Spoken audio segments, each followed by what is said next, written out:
Too emotional. That's what Marcus said when I found the receipts in his jacket pocket.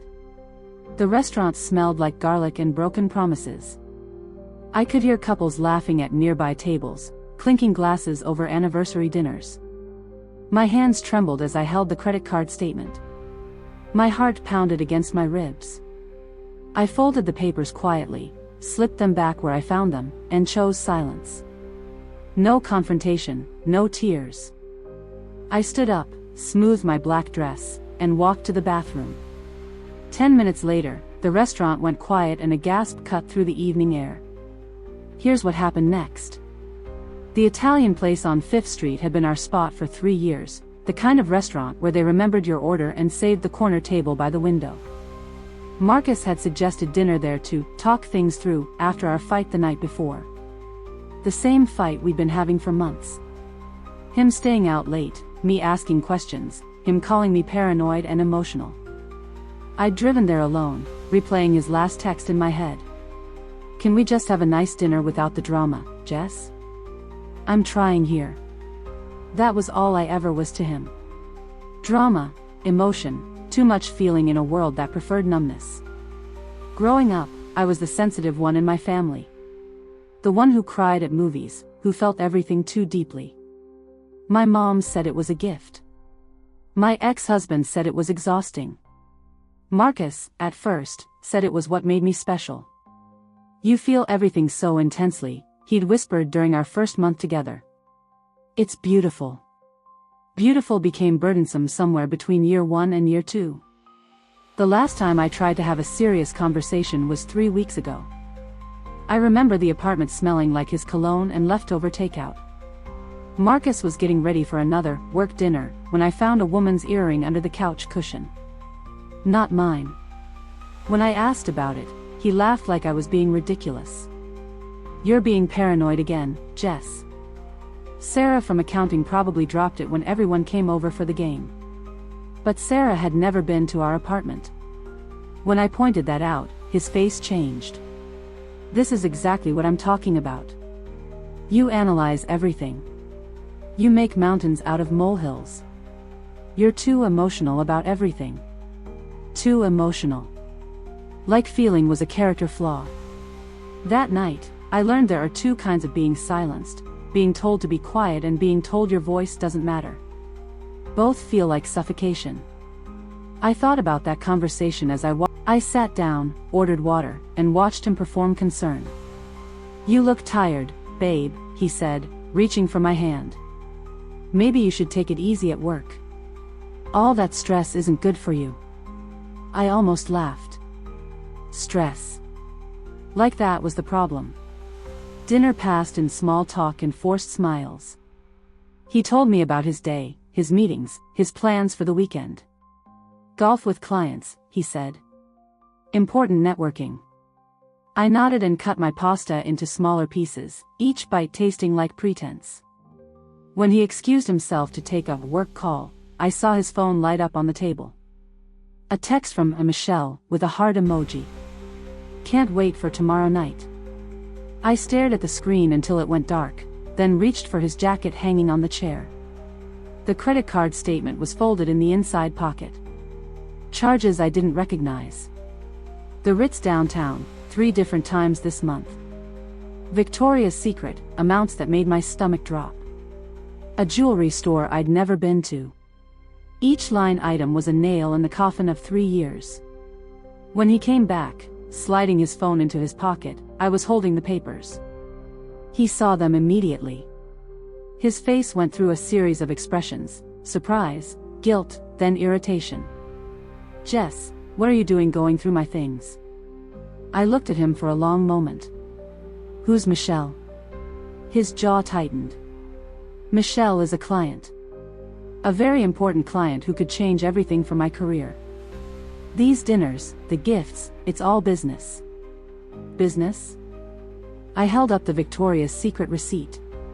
What kind of business requires lingerie? He ran his hand through his hair, that gesture I used to find endearing. You're twisting this. You're being emotional again, making something out of nothing. There it was. That word. Emotional. I found her earring 3 weeks ago, I said quietly. I found these receipts tonight. I'm not being emotional. I'm being observant. He leaned forward, lowering his voice. Listen to yourself. You're spiraling. This is exactly what I mean, you can't just let things be. You have to create drama where there isn't any. For a moment, I said nothing. The restaurant hummed around us, other couples enjoying their evenings, unaware that ours was ending. Behind him, the waiter was lighting candles at empty tables, preparing for the next round of hopeful diners. Because unlike you, I don't need an audience to know who I am. I reached into my purse and pulled out my phone, opening the camera app. His face paled. What are you doing? Being emotional, I said, taking a photo of the receipt spread on the table. Being dramatic. Being everything you said I was. Then I did something I'd never done before.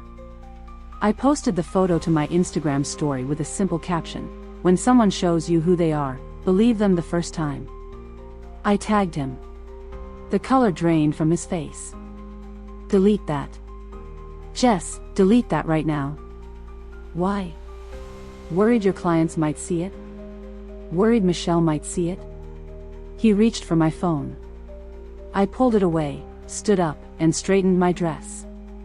Around us, I could feel other diners glancing over, drawn by the tension.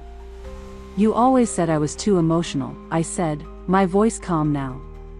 But emotion isn't weakness, Marcus. It's honesty. And honestly, I'm done.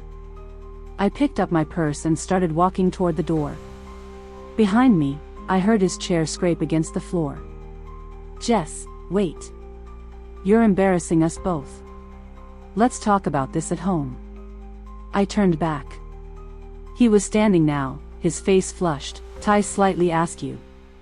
The perfect image of a man losing control. There is no home anymore, I said. And I'm not embarrassing us. I'm revealing us. The hostess watched as I walked past, her expression carefully neutral. Outside, the night air hit me like freedom. I could hear Marcus behind me, his voice rising. This is insane, Jess. You can't just walk away from 3 years because you found some receipts. I stopped at my car, keys already in my hand. Watch me. He caught up as I opened the driver's side door. Please.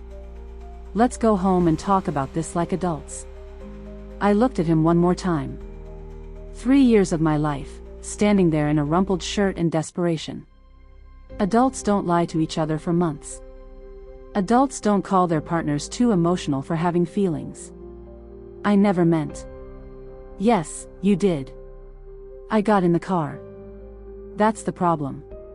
As I drove away, I could see him in my rearview mirror, standing alone under the restaurant's glow, probably already typing an explanation to Michelle about why their plans might need to change.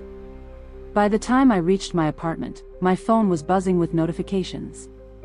The Instagram post was being shared, commented on, liked by friends who'd been waiting. Marcus. I watched it buzz against the glass table and chose silence again. Not the silence of submission this time. The silence of decision. A text came through: we need to talk. This is crazy. You're acting crazy. I typed back, no, I'm acting free. Then I blocked his number. The next morning brought clarity with the sunrise. I woke up in my own bed, in my own space, without the weight of someone else's lies pressing down on me. The apartment smelled like coffee and possibility. 3 days later, Michelle called. She'd found my number somehow, probably through mutual connections. Her voice was shaky, uncertain. I didn't know about you, she said. I mean, not really. He said he was single, that he'd just gotten out of a long relationship. I saw your post and... God, I feel sick. I could have been angry. The old me would have been. The emotional me. Instead, I felt something like pity. How long? I asked. 4 months, she whispered. I thought I was the only one. I almost laughed. Of course she did. Marcus was good at making women feel special, chosen, unique. Right up until they became inconvenient. There are probably others, I said gently. Men like Marcus don't usually limit themselves to two. She started crying. I listened, remembering how it felt to discover that your reality was built on lies. When she finished, I gave her some advice that surprised us both. Don't apologize to me. And don't let him make you feel crazy for asking questions. Trust your instincts. They're not emotional, they're intelligent. After we hung up, I realized something had shifted. The anger was gone, replaced by something cleaner. Relief, maybe. Or just the satisfaction of knowing I'd stopped explaining and started acting. That night, I got a message from a number I didn't recognize. A woman named Sarah from Marcus's office. I saw your post, she wrote. I need to tell you something about those work dinners. There were never any clients. Just him and whatever woman he was seeing that week. I wanted to say something before, but I didn't want to get involved. I'm sorry.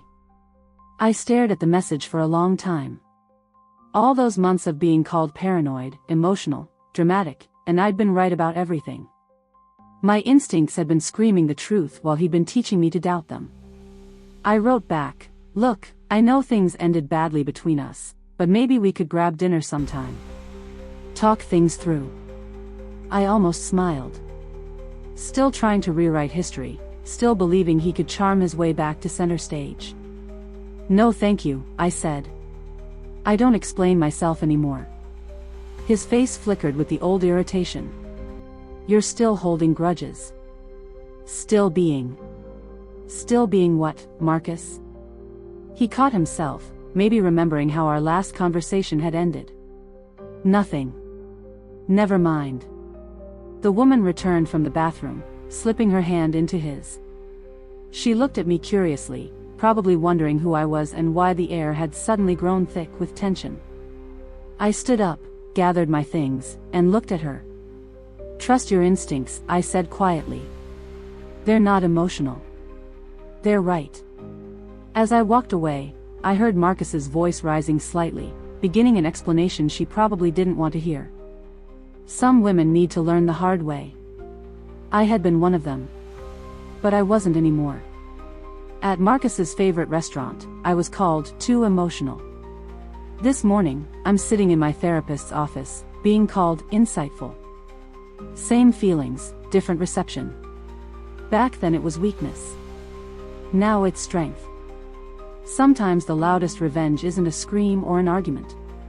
It's the sound of your own footsteps walking away from someone who never deserved your explanations in the first place. They thought I'd always stay, apologizing for feeling too much. But I don't apologize.